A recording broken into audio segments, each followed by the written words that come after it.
हमारे साथ आज एक बहुत ही खास मेहमान जुड़ रहे हैं जो कि उत्तर प्रदेश से राज्यसभा के सांसद हैं हरनाथ सिंह यादव जी। बहुत पुराने नेता हैं और आरएसएस विचारधारा से जुड़े रहे हैं, पर मीडिया में कम आते आते हैं, अपना काम करते हैं, क्षेत्र में काम करते हैं। मैनपुरी एटा से उनका वास्ता है।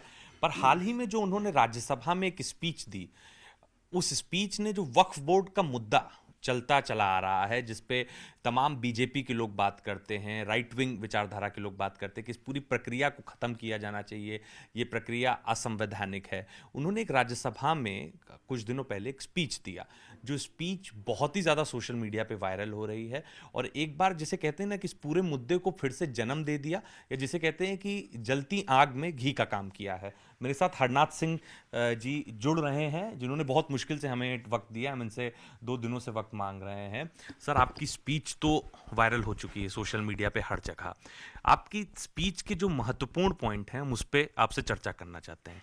आपने अपने राज्यसभा के पटल पे ये बात रखी आपने कि इस एक्ट को लाया इसलिए गया कि देश में इस्लामीकरण किया जा सके, देश का इस्लामीकरण किया जा सके। ये बात आप राज्यसभा के पटल से बोलते दिखाई दे रहे हैं। अभी भी आप इस बात को इंडोर्स करते हैं या आपको लगता है कि कुछ ज्यादा बोल दिया? देखिए, मैं जो कुछ बोला हूँ वो देश के हित में बोला हूँ। देश की एकता, अखंडता, सांप्रदायिक सद्भाव को दृष्टिगत रहते हुए बोला हूँ।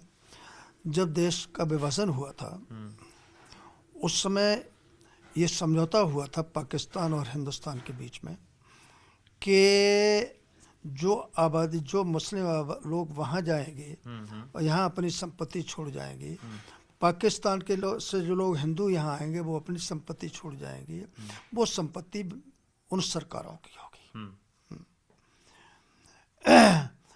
पाकिस्तान ने वो पूरी संपत्ति जो हिंदू छोड़ के आए थे स्वयं अपना कब्जा कर लिया। ठीक है।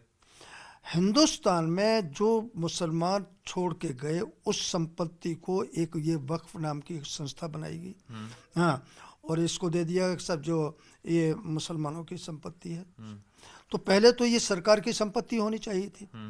उसके बाद समय समय पर इसमें इसको संशोधन होते रहे और लेकिन 1995 में वक्फ एक्ट में जो क्या नाम है संशोधन हुआ, वो भारतीय संविधान की जो मूल ढांचा है, मूल चिंतन है, जो समानता का जो जिसमें एक वो है, हाँ, वो जो है बाधित होता है इस एक्ट से। और क्योंकि क्योंकि भारत में न्यायपालिका की स्वतंत्रता और उसकी अहमियत धर्मनिरपेक्ष स्वरूप को प्रकट करने वाली है। और दूसरा है ये जो वक्फ बोर्ड है, 32 वक्फ बोर्ड है पूरे देश के अंदर स्टेट के, उनमें हर एक में 7 मेंबर्स होते हैं, वो सातों के सातों मुसलमान होते हैं। हाँ। उनका एक सर्वेयर होता है, वो भी मुसलमान अधिकारी भी मुसलमान उनका अधिकारी भी मुसलमान होता है। वो सर्वेयर जाकर के किसी भी स्थान पर खड़े होकर यदि ये कह दे कि ये ज़मीन वक्फ बोर्ड की है, तो उन्हें ये साबित करने की जरूरत नहीं है कि भाई ये किस तरीके से वक्फ बोर्ड अपनी जमीन कहता है। 2013 के बाद ऐसा हुआ है ना? ये 1995, लेकिन 2013 में भी कुछ संशोधन हुआ। आता हूँ मैं 2013 पर। तो उनको ये सिद्ध करने की जरूरत नहीं कि ये वक्फ बोर्ड की संपत्ति है। आपकी जमीन यदि वक्फ बोर्ड ने कह दी तो आप जाकर के वक्फ बोर्ड के सामने जाएं और ये कहें कि ये संपत्ति हमारी है, हमारे पास ये सबूत है। अब आप उस वक्फ बोर्ड के पास जाएंगे जिस वक्फ बोर्ड ने के अधिकारी ने अपनी संपत्ति घोषित किया है। सातों एक ही विशेष मुस्लिम समुदाय को बिलोंग करते हैं। तो एक तरीके से मैं यदि ये कहूं, चित्त भी मेरी पट भी मेरी, चित्त भी मेरी पट भी जमीन भी हम अधिकृत करेंगे और ट्रिब्यूनल भी हमारा, चोर भी हम हैं, थानेदार भी हम हैं और न्यायाधीश भी हम हैं, सारे ट्रिब्यूनल भी हमारा, ट्रिब्यूनल भी हमारे हैं। हाँ। तो ये जो एक्ट बनाया गया है कांग्रेस सरकार ने 1995 में देश को तोड़ने के लिए, मात्र मुस्लिम समाज के लोगों को के वोट लेने के लिए बनाया, क्योंकि उस समय चुनाव होने वाले थे। तो ये प्रावधान देख करके ऐसा लगता है कि कांग्रेस ने एक सुनियोजित तरीके से मुसलमानों का तुष्टीकरण करते हुए हिंदुओं की, सिखों की, ईसाइयों की, पारसियों की, जैनों की, बौद्धों की जो संपत्ति है उस पर अवैध रूप से कब्जा करने के लिए यह एक्ट बनाया है। इस्लामीकरण करने का हाँ देश है, ये आपने आरोप हाँ लगाया है हाँ। राज्यसभा में। पहले उसमें यह प्राविधान था कि जो मुसलमान उसको अपनी संपत्ति दान करें वो वक्फ की संपत्ति मानी जाएगी। 2013 में 1955 का जो एक्ट था। हाँ हाँ हाँ। 2013 में उसको भी संशोधित कर दिया अच्छा। और उसमें से मुस्लिम शब्द निकाल दिया गया। यानी वो किसी की भी संपत्ति पर जहां चाहे जब चाहे कब्जा कर सकते हैं। किसी भी देश की अदालत में हम उसको चैलेंज नहीं कर सकते, अदालत के अधिकार में नहीं आता। तो ये समानांतर कानून की व्यवस्था भारत जो है संविधान से चलता है, संविधान की सर्वोच्चता है। दूसरा कोई भी कानून जो है संविधान के सामने नहीं चल सकता। तो ये जो कानून है मैंने ये अलोकतांत्रिक है, देश को तोड़ने वाला है, देश के अंदर पृथकतावाद के जहर पैदा करने वाला है। इसलिए ये कानून जो है निरस्त होना चाहिए, ये मैंने मांग की। अच्छा, अब एक आपने कुछ गांवों का जिक्र किया, अगर वो दर्शकों के लिए आप बताएं तो कुछ ऐसे गांव हैं तमिलनाडु में जहां पे जिन गांवों को वक्फ में बोल दिया कि इनकी सारी जमीन हमारी है, और वहां पे 95% हिंदू पॉपुलेशन रहती है। बाकायदा कई रिपोर्ट्स भी इस पे पब्लिश हुई, और जब आपने ये बातें आप राज्यसभा में बोल रहे थे तो आपके पीछे जो आपके पार्टी के सांसद बैठे थे वो भी, उनका भी जो एक्सप्रेशंस थे वो भी चौंक गए आंकड़ों के साथ। हमारी पार्टी के नहीं, दूसरे पार्टी के लोगों ने भी तालियां बजाई। अच्छा जी। हाँ, तो ये उन गांवों के बारे में थोड़ा बताइए। देखिए, तमिलनाडु के हैं गांव? तमिलनाडु के 6 गांव, 6 गांव की संपत्ति पर वक्फ ने अपना कब्जा घोषित कर दिया। उसमें से एक गांव की मैं जानकारी आपको फिलहाल दे रहा हूँ। उस तिरुचि जिला है, उस गांव में, उस जिले में गांव है तिसचेंथरई। उसकी 95% आबादी हिंदू है, 5% मुसलमान है। और उस गांव को पूरी संपत्ति, मकान वगैरह, उनकी खेती योग्य जमीन वगैरह, पूरी संपत्ति वक्फ बोर्ड ने कहा कि ये हमारी जमीन है, इसको खाली करो। उस गांव में 1500 साल पुराना एक बड़ा मंदिर है, उस मंदिर को पर भी उन्होंने अपना कब्जा घोषित कर दिया। जबकि इस्लाम का जो प्रादुर्भाव वो तो 15 साल पहले था, नहीं बाद में हुआ है। हाँ? और दूसरे इसके पीछे एक बहुत बड़ा खेल और चल रहा है, वो मैं आपकी जानकारी बताना चाहता हूँ कि वो जैसे इन गांव की ज़मीन उन्होंने अपना कब्जा करना शुरू किया तो गरीब लोग हैं, अशिक्षित लोग हैं, डर गए अब कहाँ जाएंगे, क्या करेंगे। तो इसके द्वारा फिर वो धर्मांतरण का काम करते हैं। अच्छा। हाँ, ये बड़ा आरोप आप लगा रहे हैं। आरोप नहीं, ये सत्य है। ये सत्य है। हाँ, पूरी तरीके से धर्मांतरण की ये बड़ी प्रक्रिया बड़ी सुनियोजित तरीके से चल रही है।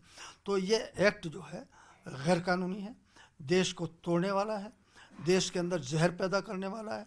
और जो लोग इस एक्ट को लाए या जो लोग इस 1995-2013 के एक्ट का समर्थन करते हैं, वो एक प्रकार से मेरी दृष्टि में देश के दुश्मन हैं। वो ऐसे लोग हैं जो वोट के लालच में देश को बेच भी सकते हैं। अच्छा, एक पिटीशन अभी फाइल हुई है मध्य प्रदेश हाई कोर्ट में। तमाम पिटीशनें वक्फ को लेकर फाइल हुई हैं अलग अलग कोर्ट में, पर हाल ही में पिटीशन फाइल हुई तो उसकी बात करते हैं। उसमें लिखा गया है कि भाई वक्फ से 1 रुपया भी सरकार को पैसा नहीं जाता है। वहीं हिंदुओं के 4 लाख मंदिरों से तकरीबन 1 लाख करोड़ रुपए का रेवेन्यू आता है सरकार को। वक्फ बोर्ड से एक भी पैसा नहीं जाता है।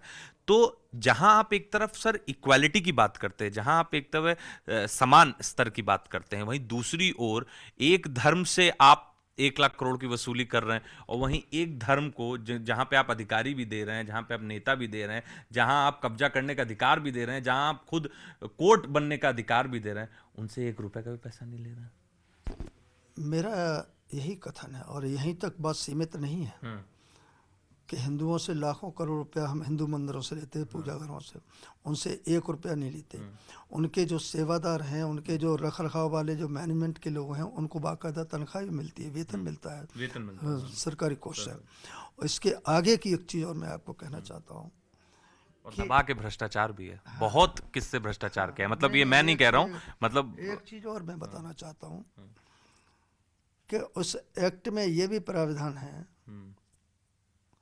कि यदि वक्फ बोर्ड कोई विद्यालय प्रारंभ करेगा, कोई अस्पताल बनाएगा, अन्य कोई काम करेगा, तो सरकार उसका पूरा खर्चा उठाएगी। यानी सरकार उनको पैसा देती है और हमसे पैसा हमारे पूजा घरों से छीनती है, यह अनुचित है। ये प्रावधान भी तो ये आपने राज्यसभा में स्पीच दिया, राज्यसभा में आपने नोटिस देके, ये ऐसा है कि हमको जो जिस नियम के अंतर्गत उठाया उसमें मात्र 3 मिनट मिलता है, तो उससे ज्यादा हम नहीं वरना आप बोलते। लगता है 3 घंटे भी बोल सकते थे। हाँ, 3 घंटे, लेकिन ये मैं बता रहा हूँ आपको। बट 3 मिनट की आपकी स्पीच काफी वायरल हुई है। अब आपसे ये समझना चाहूंगा, अब आपसे मेरा ये सवाल है, आप सरकार में हैं, आप जिस राज्य से आते हैं वो राज्य सबसे ज्यादा सांसद देता है दिल्ली को, उसी राज्य का बहुत बड़ा योगदान है आपकी सरकार चलने में। तकरीबन 8 साल हो चुके हैं आपकी सरकार को, क्यों नहीं खारिज कर देते इस एक्ट को, क्यों नहीं कोई एक बड़ा फैसला ले लेते? क्या आपको रोक रहा है? सांसद आपके, विधायक आपके, कम से कम एक राज्य में तो इसको लागू करिए। आप अब आपसे मेरा सवाल ये है हरनाथ जी, कि इतने साल बाद अब आपको अगर राज्यसभा में बोलना पड़ रहा है, आपकी ही सरकार है, तो उसका दोषी कौन है? जिन्होंने गलती की हो तो कि उनको तो आप एक्सपोज कर रहे हैं आज मेरे इंटरव्यू में, पर अब इसका दोषी कौन? देखिए, आदरणीय मोदी जी के नेतृत्व में देश जानता है, दुनिया जानती है कि देश को समृद्ध बनाने की दृष्टि से, देश की एकता की दृष्टि से, सीमाओं की सुरक्षा की दृष्टि से, और कांग्रेस सरकार ने जो पाप किए थे, अपराध किए थे, उनको समाप्त करने के लिए उच्च मानदंड स्थापित करने किए हैं। कोई क्या कभी ये सोचता था कि धारा 370 समाप्त कर दी जाएगी? असंभव लोग मानते थे। धारा 370 को समाप्त किया। कोई ये सोचता था कि 3 तलाक कम खत्म हो जाएगी? 3 तलाक खत्म किया। ऐसे ही देश का विभाजन करने वाली, पृथकता का भाव प्रकट करने वाले जितने भी प्रावधान हैं, वो चाहे समान नागरिकता का मुद्दा हो, चाहे ये हो, चाहे धर्मांतरण का मुद्दा हो, गवर्नमेंट इन पर गंभीरता से विचार कर रही है। कई बार गवर्नमेंट बैकफुट पे भी चली जाती है। जब देश में प्रोटेस्ट होने लगता है, जब लोग सड़कों पे आने लगते हैं, तो क्या छठी करने दो, रहने दो। नहीं, आप विषयांतर मत करिए, फिर विषय बहुत लंबा हो जाएगा। लेकिन मोदी जी की सरकार बहुत मजबूत सरकार है, और पूरी ईमानदारी के साथ, पूरी प्रतिबद्धता के साथ आदरणीय प्रधानमंत्री जी फैसले लेते हैं और फैसले लेंगे। हाँ, और ले रहे हैं, और देश की एकता, अखंडता के साथ, देश की सार्वभौमिकता के साथ, देश की जो हमारी संस्कृति है उसके साथ किसी प्रकार का कोई भी समझौता नहीं किया जाएगा। और दुनिया महसूस कर रही है कि देश बदल रहा है। जो देश के अंदर निराशा का भाव था 2014 से पहले से, कुंठा का भाव था, अब कुछ होने वाला नहीं है। अब आम आदमी ये सोचने लगा कि नहीं, मोदी जी हैं, भारतीय जनता पार्टी है, तो परिवर्तन आ सकता है। वो परिवर्तन आ रहा है। यहाँ पे श्योर कर रहे हैं आज हमारे व्यूअर्स को, सुनिश्चित कर रहे हैं। सुनिश्चित तौर से परिवर्तन आ रहा है। और अभी ये, अब आप देखिए, दुनिया में कहीं पर भी दुनिया भारत की ओर देख रही है। दुनिया भारत की ओर देख रही है। दुनिया भारत की ओर देख रही है। अब ये जी सम्मेलन की जो अध्यक्षता है, सामान्य बात है? नहीं, बिल्कुल नहीं, असाधारण बात है। हाँ, इससे प्रकट होता है कि हिंदुस्तान की मान, सम्मान, स्वाभिमान और प्रतिष्ठा दुनिया के अंदर कितनी ऊंची जा रही है। आज कोई भी दुनिया के बड़े से बड़े देश हैं, कोई भी बड़ा फैसला लेने से हिंदुस्तान के साथ वो शेयर करते हैं। ये हिंदुस्तान की प्रतिष्ठा में वृद्धि है। तो हम हरनाथ सिंह जी से बात कर रहे थे, इन्होंने खैर G20 तक लेके गए पूरे विषय को, असाधारण बात है, पर विषय घूम फिर के वहीं आता है जो कि मैंने इनसे आखिरी सवाल पूछा कि भाई 8 साल आपकी सरकार को हो गए, अभी तक कोई कड़ा फैसला क्यों नहीं लिया गया? सांसद आपके, और ये जिस राज्य से आते हैं वहां से सबसे ज्यादा सांसद और विधायक चुन के आते हैं, लेकिन इस पूरे विंटर सेशन के दौरान अगर कोई एक स्पीच, अगर एक कोई स्पीच वायरल हुई है सोशल मीडिया में, जिसको लोगों ने देखा है, जिसको रिट्वीट किया, शेयर किया है, हर एक प्लेटफॉर्म पे शेयर किया है, तो वो हरनाथ सिंह जी की राज्यसभा की स्पीच थी, जिसमें इन्होंने पूरे एक्ट के धागे ना सिर्फ खोले, बल्कि एक सामान्य भाषा में राज्यसभा के पटल से इन्होंने देश की जनता को संदेश दिया और समझाया कि कैसे ये एक्ट जो कॉन्स्टिट्यूशन के फैब्रिक है उसके विपरीत है, कैसे इस बोर्ड में बैठे अधिकारी, इस बोर्ड के द्वारा किए गए सभी कामों को सरकार फंड करती है, इसके बदले में सरकार इनसे पैसे भी नहीं लेती है, कोई टैक्स नहीं लिया जाता है, ये जिस जमीन पे दावा ठोक दें वो जमीन इनकी हो जाती है, अगर सामने वाले को आपत्ति है तो वो इन्हीं के ट्रिब्यूनल में आए। तो एक तरीके से कैसे पूरा तंत्र चलाया जा रहा है। साथ ही साथ इन्होंने आरोप ये भी लगाया है कि वक्फ की आड़ में धर्मांतरण भी किया जा रहा है बड़े पैमाने पे। कैमरे के पीछे सुमित जगोरी हैं, मैं सिद्धांत मिश्रा, ये रिपोर्ट दिल्ली से आपके लिए लेके आ रहा हूं।